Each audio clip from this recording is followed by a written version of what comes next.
Halo semuanya, kembali lagi di acara Bedah Film bersama saya Karis Masuda.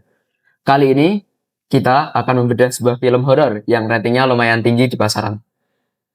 Film itu adalah film Child Play. Penasaran bagaimana ceritanya? Ikutin terus acara ini. Kali ini saya bersama Mas Jo nih, sebagai orang yang sudah menonton film itu duluan. Hai semua, senang bisa diundang ke acara ini untuk membahas film bersama Mas Karis. Oke, kita mulai ya. Ya. Sebelum masuk ke pembahasan nih, aku mau tanya dulu sama Mas Jo. Kamu tuh tipe penonton film horor yang suka sendirian atau suka rame-rame nih? Kalau saya sendiri sih lebih suka rame-rame. Kenapa kalau rame-rame? Kan kalau sendirian tuh vibes horornya tuh lebih kerasa gitu.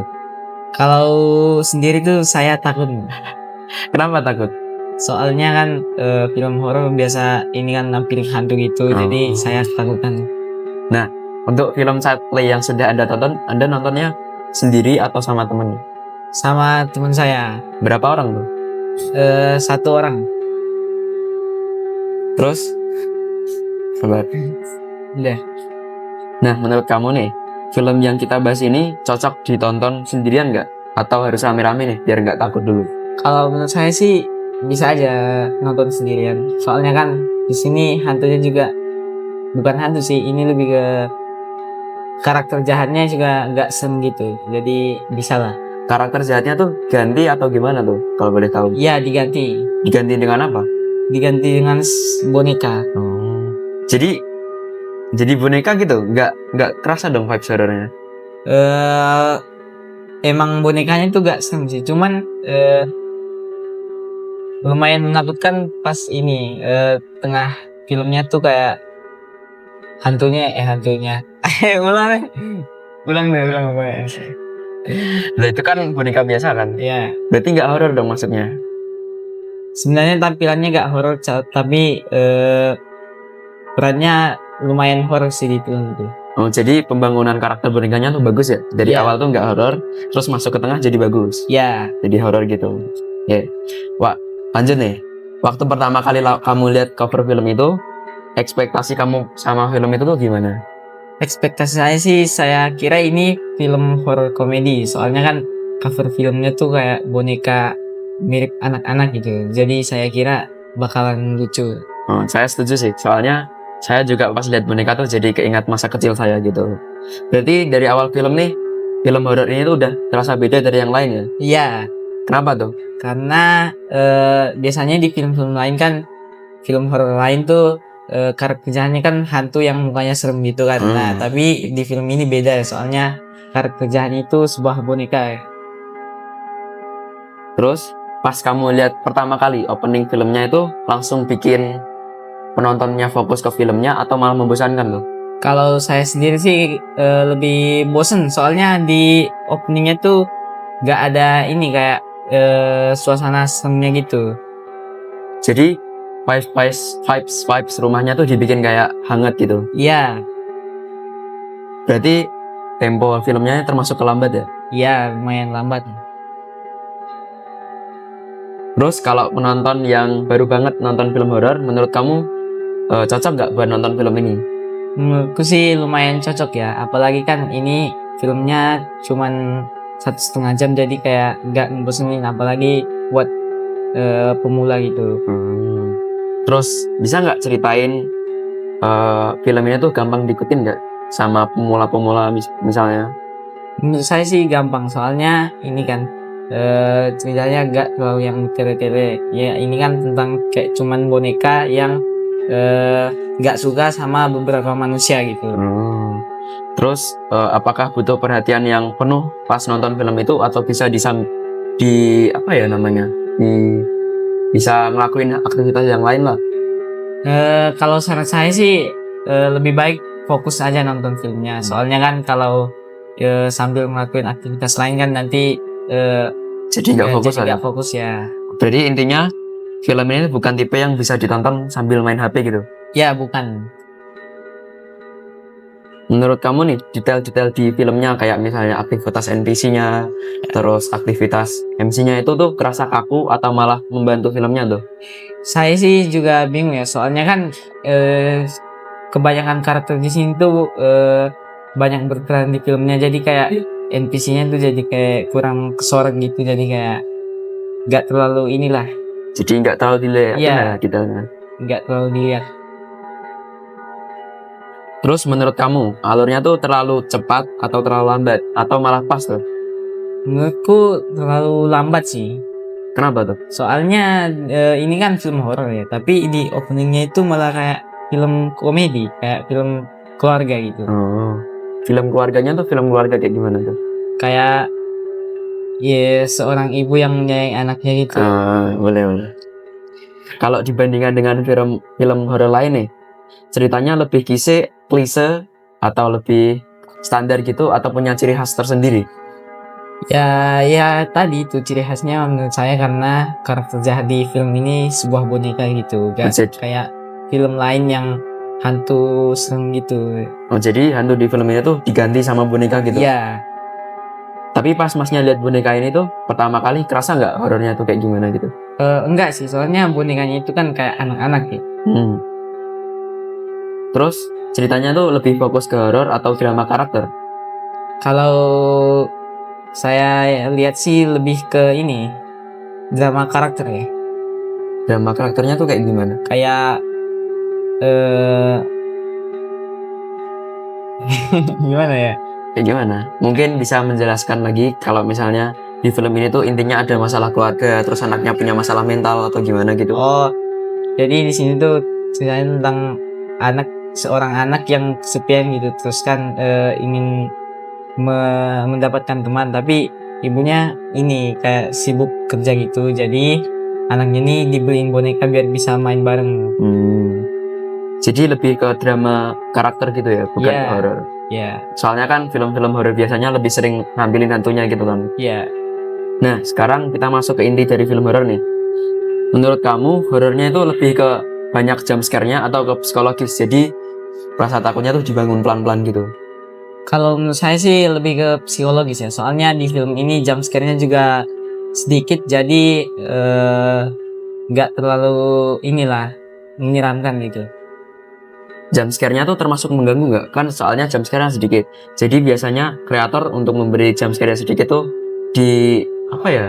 dibuat semenakutkan mungkin lah. Jadi menurut kamu jump scare-nya itu mengganggu atau malah mendukung ceritanya gitu? Malah mendukung ceritanya sih, soalnya menurut saya di jump scare-nya ini kan nggak terlalu berlebihan, jadi kayak masih bagus lah untuk ini. Oh, jadi masih batas Iya. wajar lah ya. Iya. Nah, kalau dari segi suasananya, bagian mana yang paling bikin tegang? Mungkin di bagian awal, akhir, atau tengahnya? Kalau saya sih di bagian akhirnya. Kenapa tuh kalau boleh tahu? Soalnya di situ kan ada adegan pembunuhan kan oleh boneka itu. Makanya menurut saya di situ agak-agak nyaman nontonnya. Bisa jelasin nggak rasa nggak nyamannya tuh kayak gimana? Kayak gimana ya? Kayak perut kayak kerasa sakit gitu, soalnya kan pas di situ adegannya kayak ada ini kan orang yang punya kepotong sama boneka itu. Jadi film ini tuh ngerasa kamu dibawa masuk ke film ini buat ngerasain apa yang dirasain gitu. Iya. Terus, film ini tuh takutnya pas nonton doang atau ke bawah sampai selesai? Kalau saya sendiri sih ke bawah sampai selesai. Soalnya beberapa hari kemudian tuh saya ngerasa kalau lihat boneka tuh kayak masih keinget film ini, kayak masih keinget sama pembunuh ini. Parno lah ya istilahnya. Iya. Nah, film ini tuh cocok buat penonton yang gampang kaget nggak? Kan banyak jump scare-nya dikit tuh. Ya cocok sih, soalnya di sini juga bonekanya nggak ngeliatin, kayak masih lucu lah bonekanya walaupun ini. Terus kalau buat orang yang gampang jijik sama darah itu gimana menurut kamu? Kan soalnya banyak pembunuhan di dalamnya. Kalau yang gampang jijik sih menurut saya nggak usah nonton, soalnya di sini banyak adegan ini pembunuhan. Nah, kita kan udah bahas alurnya tuh sama ceritanya kan. Iya. Kita masuk ke acting lah. Apakah para pemain berhasil bikin ceritanya terasa nyata? Ya berhasil lah. Kenapa tuh bisa berhasil? Soalnya di sini aktingnya kayak natural gitu. Jadi kayak kerasa bener-bener gitu. Iya.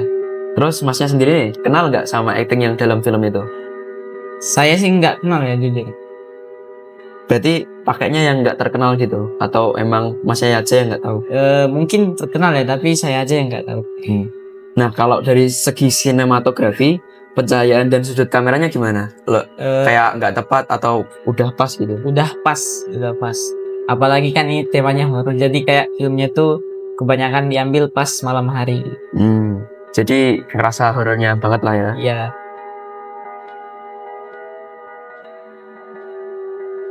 Nah, sound effect sama latar belakangnya tuh membantu nggak? Pas atau enggak? Kalau saya lihat sih di sini sound effect-nya nggak banyak ya, kayak langsung dari itunya, dari pengambilan gambarnya. Jadi kayak sound effect-nya kayak menurut saya nggak ada sih. Kurang ya? Iya, kurang. Diulang-ulang atau gimana? Nggak diulang-ulang sih, cuman emang sedikit aja. Jadi suasana mencekamnya tuh dari pencahayaannya ya? Iya. Bukan dari suaranya. Iya. Nah, menurut kamu aspek teknis mana yang paling kuat di film ini? Kayak misalnya cerita atau sinematografinya atau yang lain tuh? Saya sih dari ceritanya ya. Iya, dari ceritanya. Iya. Kenapa tuh? Karena baru kali ini saya nemuin film horor yang bertema kayak bonekanya ini jadi pembunuh gitu, kayak nggak banyak gitu buat film ini. Berinovasi lah ya istilahnya. Nah, di balik horornya, menurut kamu film ini punya pesan nggak buat para penontonnya? Menurut saya sih apa ya pesannya? Apa? Gak ada, Cok. Ada lah. Apa ya? Saran. Kalau saya sendiri ya, yang bisa saya ambil pas saya lihat film itu kan, yang bisa saya ambil tuh sebagai orang tua, kita harus memberikan perhatian yang berlebih kepada anak kita sendiri. Oh iya. Karena nanti akan berakibat lebih fatal kalau kita nggak memberi perhatian yang pas lah. Kayak misalnya anak itu tadi kan jadi apa ya, punya bahasa yang kotor lah, teman-temannya juga toksik gitu. Kalau masnya sendiri bagaimana? Kalau saya sih pesannya dari saya sebagai teman ini jangan terlalu inilah kayak menganggap apa ya? Pinter-pinter cari teman. Kalau menurut saya sih pesan saya pinter-pinter cari teman lah ya. Jangan teman dengan orang yang sembarangan. Masnya punya tips nggak buat nyari teman yang pas buat diri sendiri gitu? Saya kurang tahu ya, soalnya kan saya juga nggak punya terlalu banyak teman. Oke, makasih. Berarti film ini nggak cuma nakut-nakutin aja, berarti punya pesan moral juga ya? Iya. Pesan moralnya yang tadi berarti. Iya. Apakah pesan ini disampaikan dengan halus atau terlalu jelas? Secara halus sih menurut saya. Halusnya tuh gimana? Nggak ditunjukin atau gimana? Nggak ditunjukin sih. Jadi masnya ngambil kesimpulan tuh dari nonton filmnya secara keseluruhan gitu? Iya. Nah, kita udah bahas tuntas nih filmnya. Kalau masnya boleh kasih nilai, berapa nilai yang akan kamu kasih dari 1 sampai 10? Menurut saya dari 1 sampai 10, 8 lah. Kenapa? Kalau boleh tahu. Nah, itu tadi kan film horornya beda dari yang lain kan, karena karakter jahatnya di sini tuh sebuah boneka gitu, gak kayak yang lain yang nampilin hantu serem gitu. Itu kan kelebihannya. Kalau kan dapat poin 8 doang kan. Iya. Yang duanya kan kekurangannya. Kekurangannya tuh apa kalau boleh tahu? Menurut saya di sini kayak vibe horornya kurang, soalnya kan film horor lain kan biasanya ada jump scare gitu kan, tapi di film ini gak ada gitu, sedikit lah. Jadi kurang lah ya jump scare-nya. Sama hantunya diganti jadi kurang serem gitu. Iya. Nah, menurut masnya film ini tuh cocok buat penonton horor pemula atau yang udah veteran gitu? Kalau menurut saya sih pemula. Kenapa? Karena itu tadi bonekanya tidak menyeramkan kayak lihat kayak anak kecil gitu. Gitu tuh. Iya. Ya udah. Oke. Udah tengah.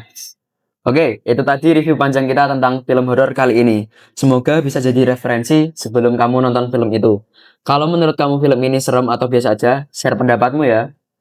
Sampai jumpa di episode berikutnya.